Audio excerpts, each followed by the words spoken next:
Hello, this is Keri. I'm a teacher with the online English school, EnglishDom.com. Today we're going to talk about natural disasters. A natural disaster is an emergency situation that results from a natural cause and poses significant danger to life or property.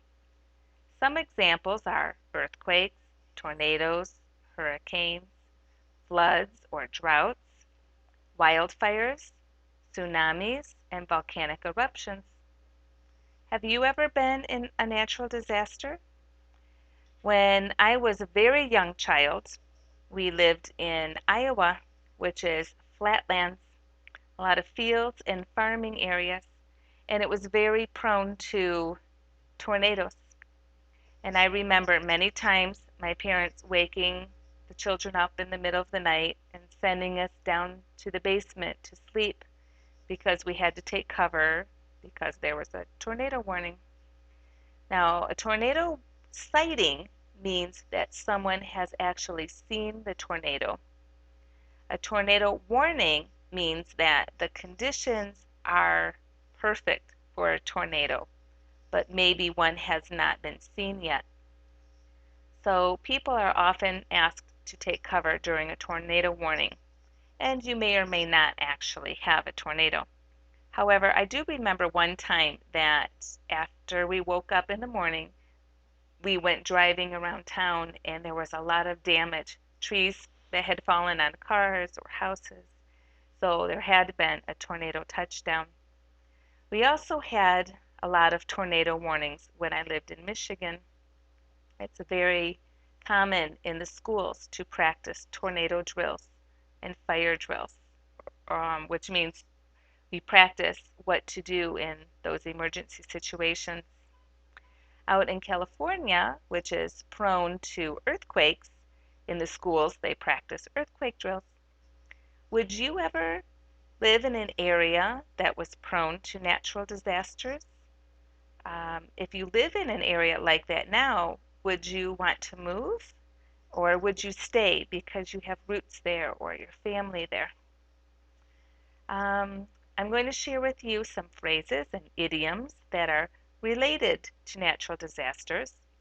They've come from that idea, and nowadays natural disasters are becoming more and more common, unfortunately.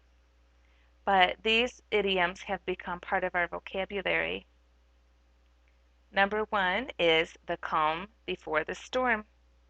Especially in a tornado situation, the weather often gets very calm and quiet before the storm hits.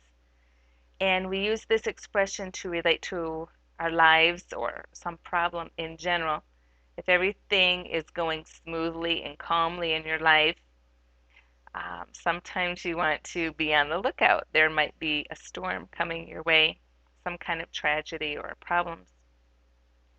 Number two is an ounce of prevention is worth a pound of cure. This means that it's better to try to prevent something with a little bit of effort instead of curing or fixing the problem later with a lot of effort. Number three is a recipe for disaster.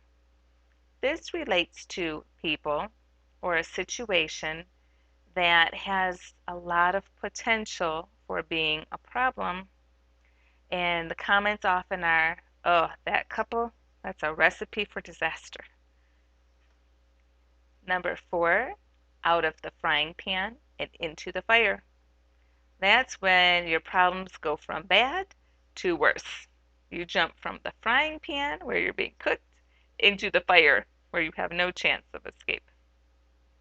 And number five is the phrase, a rough patch. This is used to describe when someone is going through a difficult time in their lives. You might ask a colleague, how's the business coming? Well, we're going through a rough patch right now, they might say. Maybe the problems aren't that serious, or possibly they are, but the idea is it's temporary. So that's a little bit of information related to natural disasters. Please join us in our one of our discussion clubs or on the forum on our Facebook page. We would love to hear your stories or your experiences, or you can even discuss movies that you've seen about natural disasters. We'd love to hear from you, so please join us soon. Feel English and feel free. Bye for now.